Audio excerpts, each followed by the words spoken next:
This isn't just any car, it's an icon, and honestly, a bit of a quirky little character.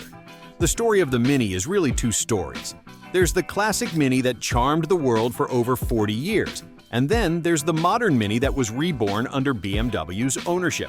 So, buckle up, because this is everything you need to know about the Mini Cooper. Its story begins in the post-World War II Britain. The year is 1956, and a fuel shortage caused by the Suez Crisis has the UK under petrol rationing.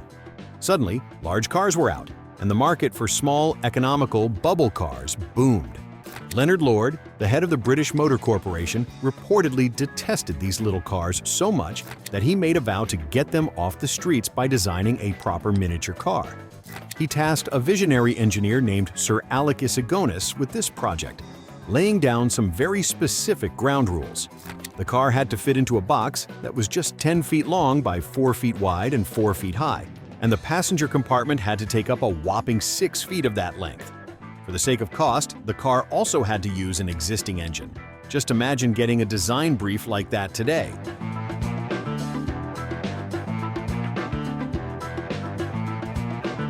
He didn't just meet these requirements, he revolutionized automotive design to achieve them.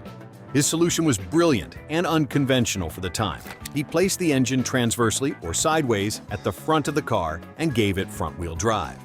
This simple decision had a profound effect, allowing 80% of the car's floor space to be used for passengers and their luggage, a feat unheard of for a car of this size.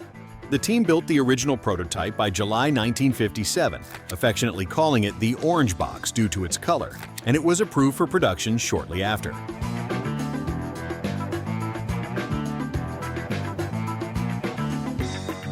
What's truly fascinating is how this car's existence is a direct, causal chain reaction of a global crisis and one man's personal aversions.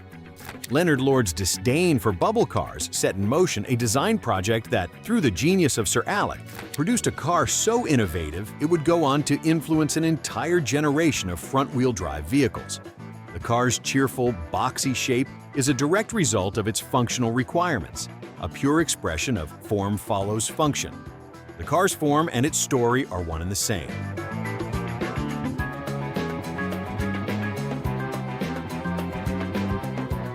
Just as Sir Alec was creating a car for the people, another man saw its potential for something else entirely. John Cooper, a legendary racing car designer, had his eyes on the humble Mini. He saw a rally demon where Sir Alec saw a people's car, and he was firm in his belief that it could be a competition machine.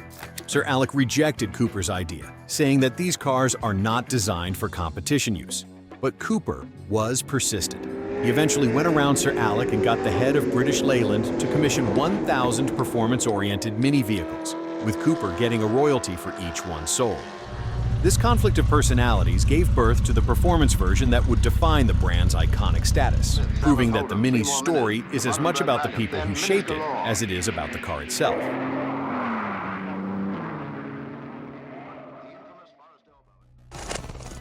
You won't believe this, but this little people's car became a giant on the global stage. It wasn't long before the Mini proved John Cooper's vision was right all along.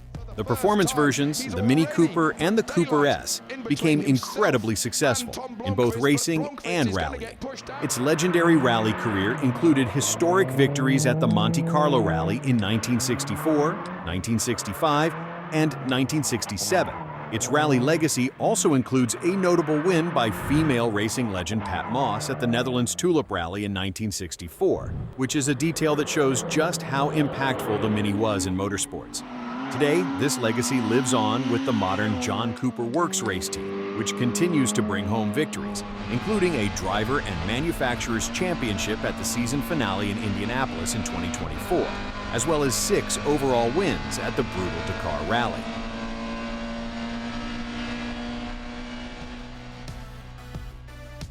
Beyond the racetrack, the Mini became a cultural phenomenon. Its diminutive size and cheeky personality made it a perfect star for the silver screen.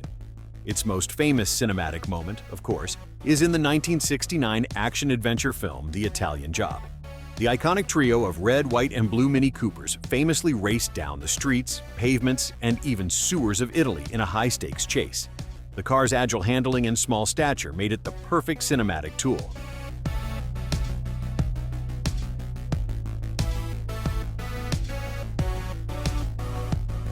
It was produced in various body styles, including estates, vans, and even pickup trucks. The original 848 cubic centimeter engine was quite humble, but the Cooper and Cooper S models pushed the boundaries. The Cooper S featured a 1275cc unit that cranked out a respectable 75 horsepower and 107 pound-feet of torque. While that might not sound like a lot today, it was enough to give the car a top speed of around 100 miles per hour and a 0 to 60 time of about 16.8 seconds for the base model, which was quite a feat for a small car at the time. The classic era came to an end on October 4th, 2000, after over 5.3 million units were built. It's pretty wild when you think about it, because it even outlasted its intended successor, the Austin Metro. But just as one chapter closed, another was beginning.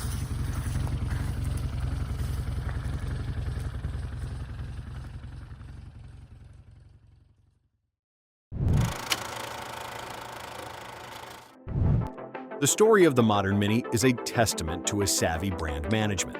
BMW had acquired the Rover Group in 1994, which included the Mini brand. After selling off the rest of the group, they made the bold and the brilliant decision to keep the Mini name. They launched the all-new Mini in 2001, and with it, a new philosophy.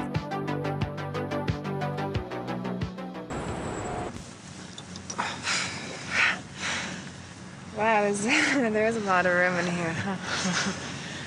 Yeah. BMW's genius was in recognizing the immense cultural cachet of the Mini brand.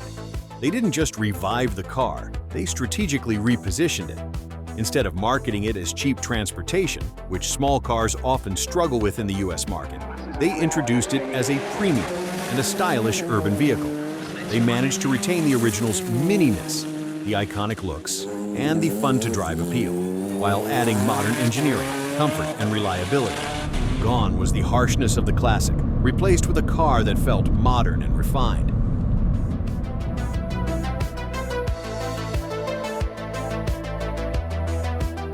Over the years, the modern Mini has evolved through 4 distinct generations. The first generation used a 1.6-liter Tritec engine, which was sourced from a partnership between BMW and Chrysler. This was a smart move, as it saved them the massive cost and risk of developing a new front-wheel drive powertrain from scratch. The second generation is often considered the sweet spot, a Goldilocks moment where the car was still small and nimble while being usable as a daily driver. However, it was also a generation known for some engine issues, particularly with the N14 motor. The third generation has grown even larger. It's now closer in size to a Volkswagen Golf or a Ford Focus, which some people feel dilutes the original smallest possible space philosophy. This paradox of growth is a clear example of the brand's evolution. It had to get bigger and more practical to appeal to a wider audience, even if it meant sacrificing some of the original's pure character.